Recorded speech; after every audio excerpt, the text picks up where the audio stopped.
Colonel धरीराम Shandil जी जो कि सामाजिक न्याय मंत्री है, श्री चौधरी चंद्र कुमार जी कृषि मंत्री, अनिरुद्ध सिंह जी ग्रामीण विकास मंत्री, यादविंदर कौमा जी, रघुवीर सिंह बाली जी, भवानी बुठानी जी, संजय रतन जी, किशोरी लाल जी, आशीष पटेल जी, केवल सिंह पठानिया जी, मनिंदर राजा जी, कमलेश ठाकुर जी, श्रीमती विप्लव ठाकुर, पूर्व अध्यक्ष सुरेंद्र मनकोटिया जी, देवेंद्र जग्गी जी, गोकुल बुटेल जी, संजय सिंह चौहान जी, नवदेव कंवर जी, विशाल चंद्रयाल जी, अजय वर्मा जी, सुरेंद्र काकू जी, डॉक्टर अजय शर्मा जी, सभी सम्मानित महिलाएं, आज इस अंतर्राष्ट्रीय महिला दिवस पर मैं अपनी सभी बहनों से 2 घंटे देरी से आने के लिए माफी मांगता हूं। मुझे पता है कि आप सुबह 11 बजे कांगड़ा के शाहपुर विधानसभा के चब्बी ग्राउंड में एकत्रित हो चुकी थी। आपकी फोटो बार बार मेरे पास आ रही थी और मेरे पास कुछ लोग मिलने वाले थे। उनको फारिग करने के बाद जब मैं यहाँ आया तो आपका उत्साह देखते हुए बन रहा था। इस अंतर्राष्ट्रीय महिला दिवस के अवसर पर मैं आज सभी अपनी माताओं को, बहनों को बहुत बहुत शुभकामनाएं देता हूं।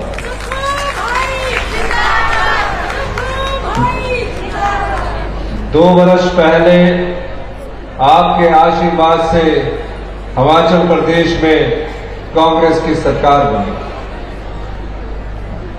आज मैं ये बात इसलिए कहना चाहता हूं, 2 वर्ष के लंबे अंतराल में महिलाओं के कल्याण के लिए जो योजनाएं हम लेकर आए, उससे पहले स्वर्गीय श्री राजीव गांधी जी ने किस प्रकार समाज में महिलाओं को उचित दर्जा मिले 73वां और 74वां संविधान संशोधन लाया। उस 73वें और 74वें संविधान संशोधन के माध्यम से महिलाओं को पंचायती राज संस्थाओं में 33% का आरक्षण दिया गया और जो नगर पंचायत, नगर निगम, नगर परिषद हुआ करती थी, उसमें भी 33% का आरक्षण दिया गया। 73वें और 74वें संविधान संशोधन के बाद पंचायत का चुनाव हुआ तो बहुत कम संख्या में महिलाएं चुनकर आती थी और जो महिला चुनकर आती थी उनके साथ जब पति कार्य करवाने के लिए जाते थे तो कहते थे पति प्रधान जी आए हैं। उस समय हिमाचल प्रदेश में 87-88 की बात है, महिलाएं जो हुआ करती थी दरवाजे की चौखट के बाहर बहुत कम महिलाएं आया करती थी, या अपने गांव में चले गए या अपने नजदीक के शहर में चला जाया करती थी। ये परिवर्तन राजीव गांधी जी की सोच के अनुसार आया और आज मुझे ये बताते हुए खुशी है, जिस समय महिलाओं को दूसरे दर्जे का समझा जाता था इस पुरुष प्रधान समाज में, आज हिमाचल प्रदेश की महिलाएं कंधे से कंधा मिलाकर पुरुषों के साथ मुकाबला कर रही है, खड़ी हो रही है। ये बात मैं इसलिए कहना चाहता हूं, पिछले पंचायती राज चुनाव हुए, उन पंचायती राज चुनावों में 56% महिलाएं चुनकर आई। ये बड़ी खुशी की बात है। डॉक्टर मनमोहन सिंह जी की सरकार थी, हमारे पास 2/3 मेजॉरिटी नहीं थी, लेकिन सोनिया गांधी जी ने निश्चय किया कि महिलाओं को विधानसभा, लोकसभा, राज्यसभा में 33% का आरक्षण मिलना चाहिए। सबसे पहले सोनिया गांधी जी ने राज्यसभा में महिलाओं के आरक्षण का 33% महिलाओं के आरक्षण का विधानसभा, लोकसभा और राज्यसभा में बिल प्रस्तुत किया और उसे पास करवाया। आने वाले समय में हम विधानसभा में महिलाओं को आरक्षण देने के पक्षधर है। और मैं ये बात आपको इसलिए भी कहना चाहता हूं कि हमारी सरकार ने सबसे पहले महिलाओं के लिए योजना लेकर आई। हिमाचल प्रदेश का एक ऐसा कानून था, एचपी लैंड सीलिंग एक्ट, जिसमें भूमि के आवंटन के समय बेटे को तो इकाई मान लिया जाता था, लेकिन बेटी को इकाई नहीं माना जाता था, उसे भूमि के हक से वंचित किया जाता था। हमने कानून में परिवर्तन किया और महिलाओं को उस अधिकार से नवाजा।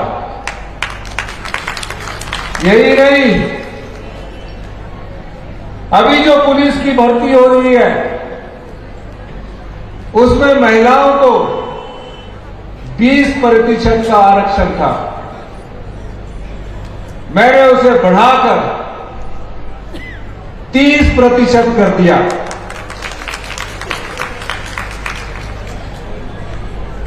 और जब कोई महिला विधवा हो जाती थी, उनके बच्चों की पढ़ाई लिखाई का कौन ध्यान रखेगा? अचानक पता चला पति की मृत्यु हो गई, बच्चे डॉक्टर बन रहे हैं, बच्चे इंजीनियर बन रहे हैं, बच्चे नर्सिंग का कोर्स कर रहे हैं, जेई का कोर्स कर रहे हैं। कमाने वाला पति था, अपना सफर अधूरा छोड़कर अकेला हमारी बहन को छोड़कर चला गया। मैं विधायक था तो मेरे सामने कई महिलाएं आती थी, मेरी बेटी डॉक्टर है, डॉक्टर की फीस साल की 75,000 रुपया है, हॉस्टल की फीस को जोड़ दिया जाए तो 1,25,000 है।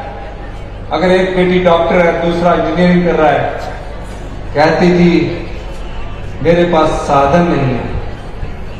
हमारी सरकार ने उन विधवा बहनों के लिए जिनके पति अधूरा सफर उनके साथ छोड़कर चले गए, इंदिरा गांधी सुख शिक्षा योजना लेकर आई और उन बच्चों की पढ़ाई का पूरा खर्चा 1 लाख लगे, 2 लाख लगे, 10,000 लगे, 5,000 लगे, 1,000 लगे, इस वर्ष से हिमाचल प्रदेश की सरकार पहल कर रही है। ये सही मायनों में महिला के कल्याण के लिए हम योजना लेके आए हैं। आज अंतर्राष्ट्रीय महिला दिवस है, भारी संख्या में महिलाएं आई हुई है। मैं आपको एक आश्वासन देना चाहता हूं, सरकारी क्षेत्र में भी जो महिलाएं हैं, मेरा प्रयास रहता है कि वो डिसीजन मेकिंग यानी फैसले लेने वाले जगहों पर उनको रखा जाए।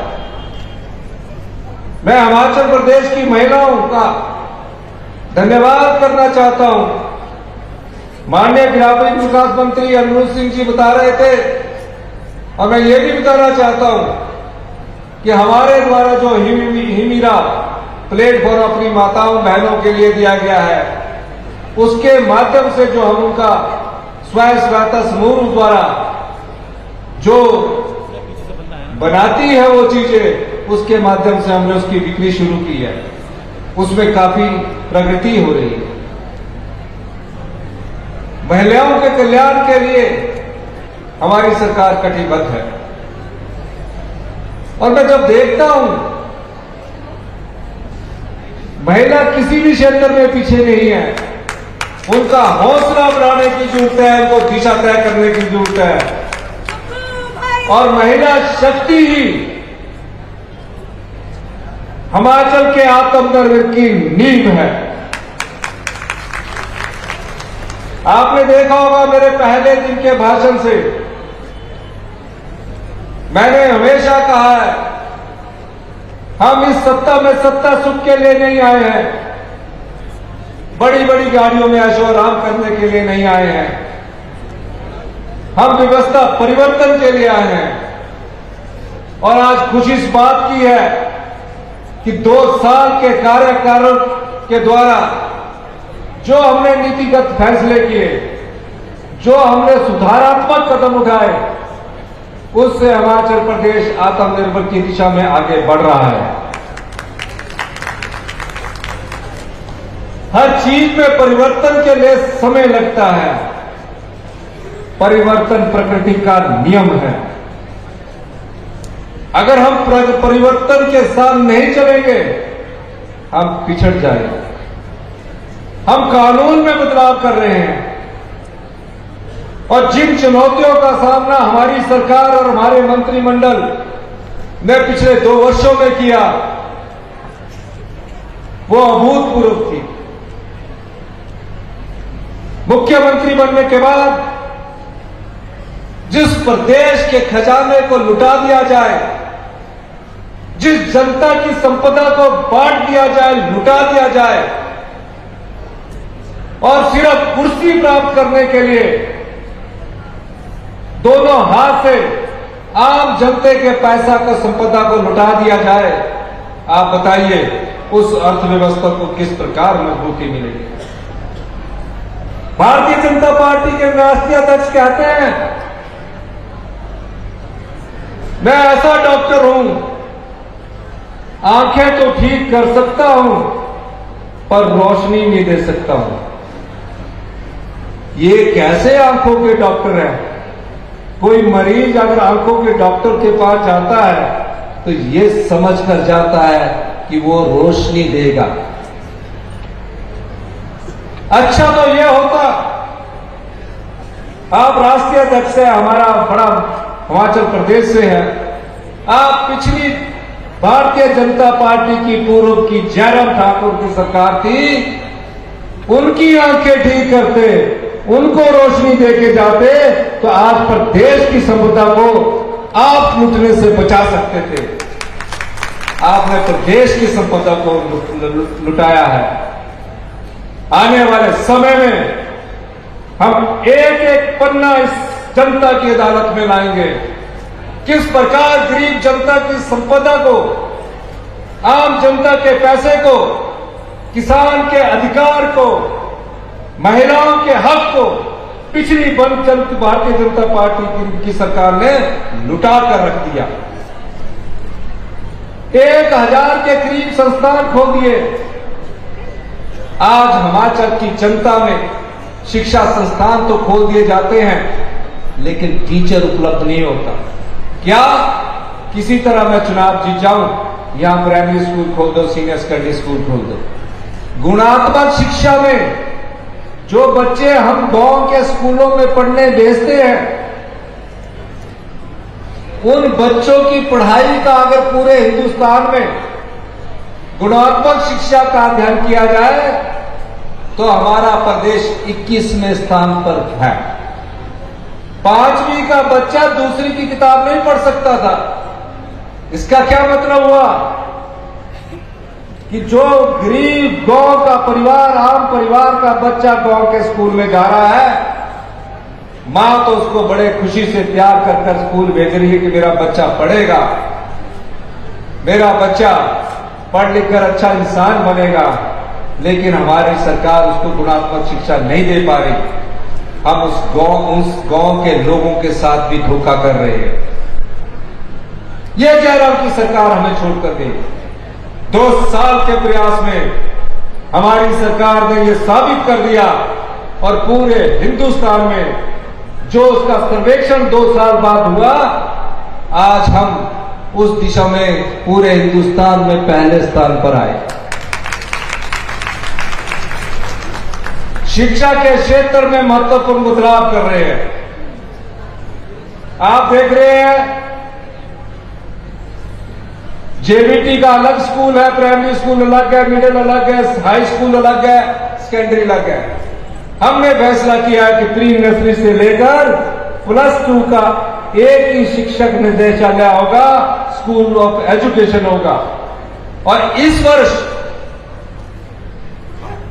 वर्ष हम जो सरकारी स्कूलों में पढ़ने वाले बच्चे हैं, हर विधानसभा में 6 स्कूल जिसमें सभी प्रकार के टीचर उपलब्ध होंगे, हम इस वर्ष से उस एकेडमिक सेशन से लागू करने जा रहे हैं। पहली कक्षा के बच्चों के लिए हमने इंग्लिश को अनिवार्य कर दिया है। तो मैं ये बात इसलिए कहना चाहता हूं, आज सब प्रकार से अगर क्वालिटी की बात कर ली जाए, आप हॉस्पिटल में जाते हैं, हमारा क्वालिटी का स्तर निचले स्तर पर पहुंचता जा रहा है। आप किसी भी हॉस्पिटल में जाइए, एक बेड पर 2-2 पेशेंट, घंटों तक आपके पास डॉक्टर देखने को नहीं आता है।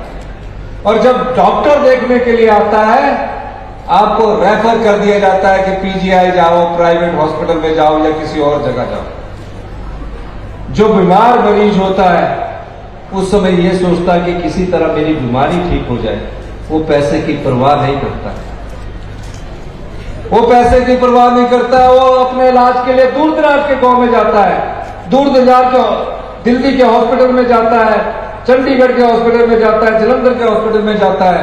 दूर दराज से आए मरीज इस तरह एक हॉस्पिटल से दूसरे हॉस्पिटल तक जाते रहते हैं और अंत में पता लगता है कि बीमारी भयंकर रूप धारण कर चुकी है, बचने की कोई उम्मीद नहीं है। 20-20 साल पुरानी सीटी स्कैन की हॉस्पिटल में मशीनें लगी।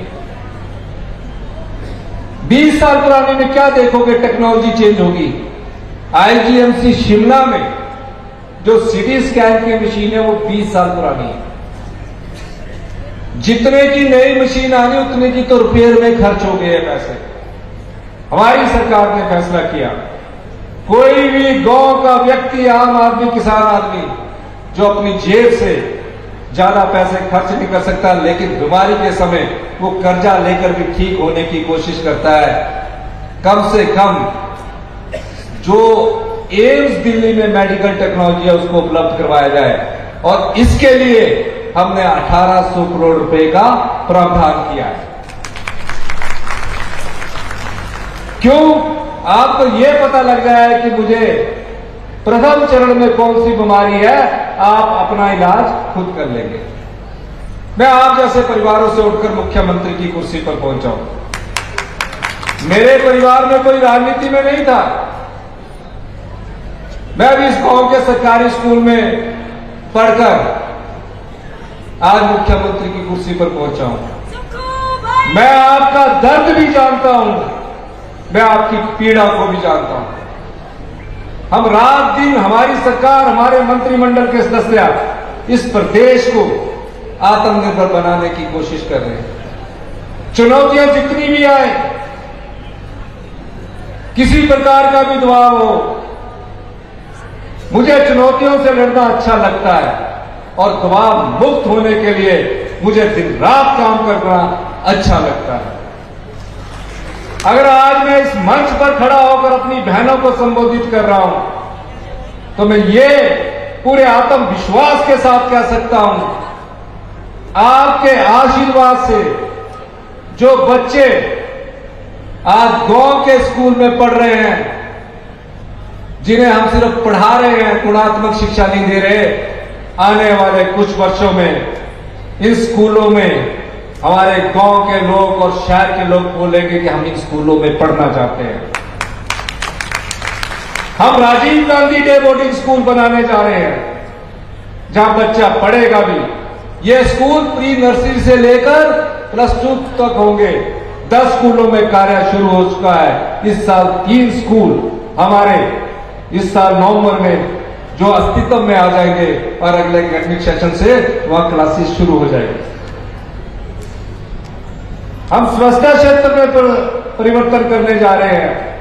आज जो पानी है, पानी, नलके का पानी गिलास के अंदर तो सुंदर लगता है, लेकिन उसके अंदर जो कण होते हैं वो आपको नजर नहीं आते। और पानी के कारण कई प्रकार की बीमारियां होती है। कई जगह तो इतना ज्यादा पानी में ब्लीचिंग पाउडर और क्लोरीन मिला दिया जाता है कि आपके खाने में जब आप चपाती बनाते हैं तो आपके खाने में भी वो पानी की स्वाद नजर आ जाता है, पानी का जो चीज मिली होती है वो नजर आ जाती है। हम उसमें भी सुधार कर रहे हैं, लेकिन ये सुधार तब तक पूरा नहीं हो सकता जब तक जनता उसके साथ ना खड़ी हो। आज आप हमारे साथ खड़े हैं।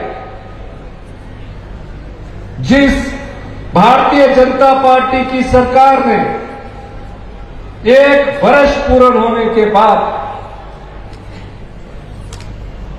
इस प्रदेश के चुने हुए विधायकों को खरीद कर सत्ता गिराने की कोशिश की, मैं धन्यवादी हूं इस हिमाचल प्रदेश की जनता का, देवी देवताओं का कि भगवान के आशीर्वाद से हम आपके बीच में फिर से 40 सीटें जीतकर मुख्यमंत्री के तौर पर बने। और मैं ये भी बताना चाहता हूं, जितनी योजनाएं हम आपके लिए लेकर आ रहे हैं उसमें महिलाओं को मैं हमेशा प्राथमिकता देता हूं। इंदिरा गांधी प्यारी सुख सम्मान निधि योजना अभी हमने चरणबद्ध तरीके से लागू की है। आने वाले समय में हम उसे और आगे बढ़ाएंगे और महिलाओं को जो चीख चीख कर कहते हैं भारतीय जनता पार्टी के लोग कि 1500 कब मिलेंगे, मैं उनको बताना चाहता हूं उन जगह भी जाइए जहां 1500 क्या, 1 साल में हमने 18,000 रुपया देना शुरू कर दिया है। आने वाले समय में हम अपनी बहनों को भ्रष्टाचार के चोर दरवाजे बंद करके 1500 रुपए का जो वादा किया है वो हम पूरा करेंगे। आंगनवाड़ी कार्यकर्ता है, आशा वर्कर है, मिनी आंगनवाड़ी कार्यकर्ता है। आप बताइए आपका मानदेय कब बढ़ता था? आपका मानदेय तब बढ़ता था जब चुनाव को 1 साल रह जाता था और 1 साल रहने के बाद 500 रुपया 1000 रुपया बढ़ा दिया जाता था। 2 वर्ष हमारी सरकार को हो गए। हर वर्ष आशा वर्कर, मिनी आंगनवाड़ी सह कार्यकर्ता हमने आपका आंगनवाड़ी मानदेय को बढ़ाया। ये क्यों बढ़ाया है? हमने कोई राजनीतिक लाभ के लिए तो नहीं बढ़ाया है। हमने कोई राजनीतिक लाभ के लिए नहीं बढ़ाया है। आज सरकारी कर्मचारियों को ओपीएस मिलती है। हमारा चुनाव तो 2027 में है, हमने ओपीएस दी। ये पैसा आपका है जो हम खर्चते हैं। केंद्रीय नेता बार बार आकर कहते हैं कि अगर केंद्र सहायता ना करे तो हिमाचल प्रदेश की सरकार कुछ नहीं कर सकती। कोई केंद्र का पैसा है? वो जनता की संपदा है। हम संघीय ढांचे में रहते हैं। वो संविधान की जरूरत है, आपको देना पड़ता है। लेकिन जो पैसा आप रोक कर बैठे हैं वो आने वाले समय में उस हक की लड़ाई भी हम सड़कों पर लड़ेंगे। आप देखेंगे इस प्रदेश में 100 साल में ऐसी आपदा नहीं आई। सबसे बड़ी आपदा कांगड़ा जिला में 1903 में आई थी। उसके बाद सबसे बड़ी आपदा इस प्रदेश में आई। 23,000 घर पूर्णतया टूट गए या आंशिक रूप से टूटे। 551 मौतें इस आपदा में हुई। मैं हर जगह गया। जिस तरह गुजरात के भुज में और उत्तराखंड में केंद्र की सरकार ने सहायता की, उस प्रकार की सहायता हमें नहीं मिली। 4 एमपी चुनकर गए थे। पिछले 12 साल से आप एमपी चुनकर भेज रहे थे। एक भी एमपी ने यह हिम्मत नहीं दिखाई कि हम गृह मंत्री से मिलकर आपदा के लिए राहत मांगे। उसके बाद क्या हुआ? उसके बाद यह हुआ, दिल्ली के सभी मंत्रियों के मुझे फोन आए, हम आपकी सहायता करते हैं। गडकरी जी ने भी यहां आकर सहायता की बात की।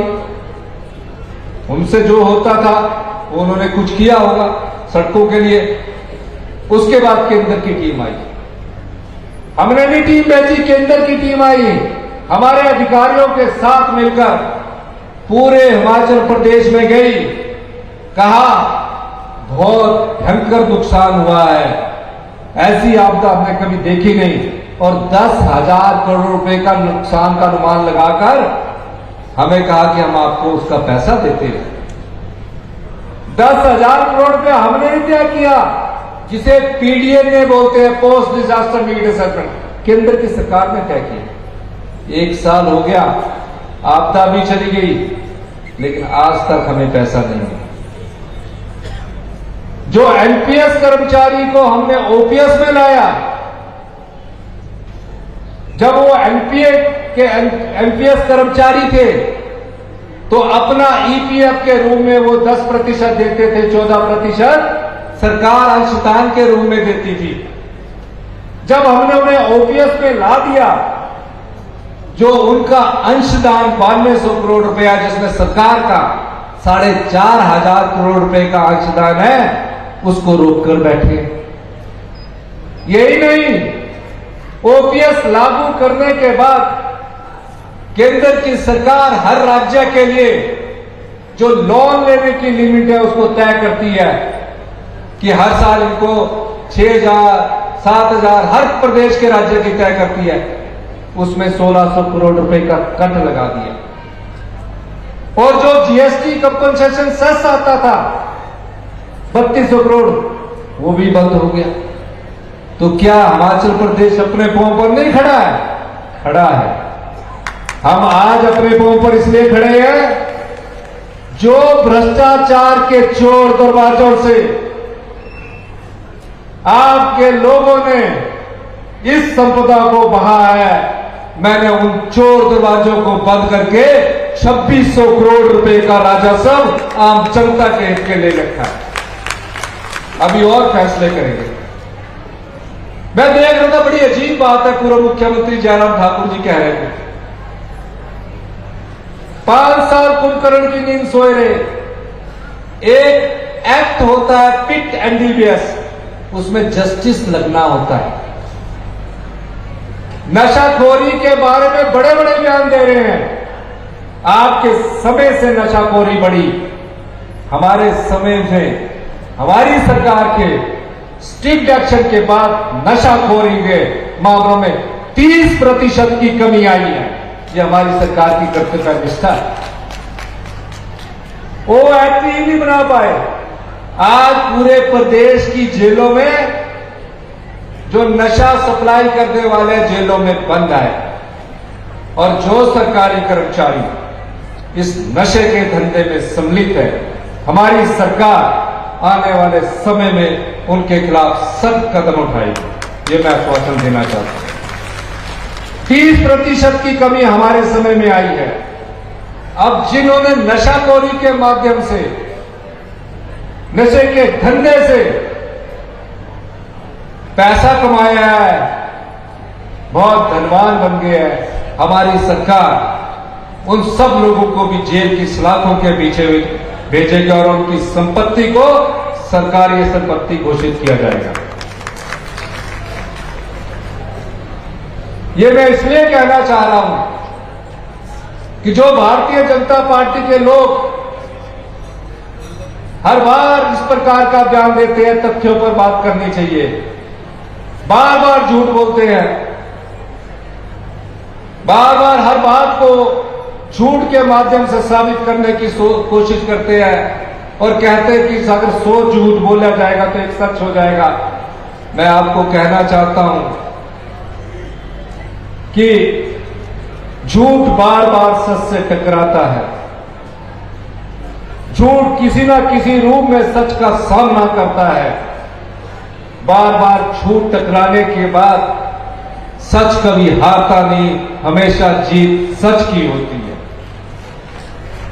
और सच के हमारी सरकार, क्योंकि अभी बजट आने वाला है, मैं एक आश्वासन आपको देना चाहता हूं। हम आपको यह विश्वास दिलाते हैं, ना तो हम जनता की संपदा को लूटने देंगे, ना ही संपदा को लुटाने देंगे। आज गांव के किसान के हाथ में पैसा कैसे पहुंचे, कोई कल्पना नहीं कर सकता था। चौधरी चंद्र कुमार जी यहां बैठे हैं कि दूध जो 32 रुपए किलो मिल्क फेडरेशन के द्वारा खरीदा जाता था, उसमें 13 रुपए की बढ़ोतरी करके 45 रुपए किलो के हिसाब से खरीदा जा रहा है। कोई कल्पना नहीं कर सकता था जो मक्की गोबर से आधारित खरीदी जाएगी, वो 30 रुपए किलो हमारी सरकार के द्वारा खरीदी जा रही है। गेहूं 40 रुपए किलो के हिसाब से खरीदी जा रही है। अगला बजट जो मेरा होगा वो गांव के लोगों के लिए होगा, ग्रामीण अर्थव्यवस्था के लिए होगा, गांव के किसानों के लिए होगा, गांव में रहने वाली महिलाओं के लिए होगा, युवाओं के लिए होगा। 90% लोग हम गांव में रहते हैं, हम गांव के परिवेश से आते हैं। गांव की परिस्थितियों को मैं अच्छी तरह समझता हूं, गांव की पीड़ा को मैंने देखा है, गांव के जीवन को मैंने देखा है, गांव के रहन सहन को मैंने देखा है, गांव के रीति रिवाज को मैंने देखा है। हिमाचल प्रदेश की संस्कृति, हिमाचल प्रदेश के संस्कार, हमारा प्राकृतिक सौंदर्य और हमारा प्राकृतिक प्रेम, ये हिमाचल प्रदेश की संस्कृति है। हमारी सरकार इस दिशा में भी आगे बढ़ रही है। विकास के नए आयाम स्थापित किए जा रहे हैं। हमें कोई तंगी नहीं है, हम अर्थव्यवस्था से ऊपर उठकर आ रहे हैं। थोड़ी बहुत जो तंगी थी वो पिछले साल इस वित्तीय वर्ष में थी और अगले कुछ सालों में थोड़ी और तंगी रहेगी। 2026 से हिमाचल प्रदेश का स्वर्णिम इतिहास शुरू होगा, आत्मनिर्भर का हमारा इतिहास शुरू होगा। थोड़ा कष्ट जरूर होता है, लेकिन विश्वास कीजिए, आत्मनिर्भर हिमाचल जब बनेगा आप गर्व से कहोगे और 2032 में हिमाचल प्रदेश हिंदुस्तान का सबसे समृद्धशाली और अमीर राज्य बनेगा। इस दृढ़ इच्छा शक्ति के साथ हम आगे बढ़ रहे हैं। और दृढ़ इच्छा शक्ति तब होती है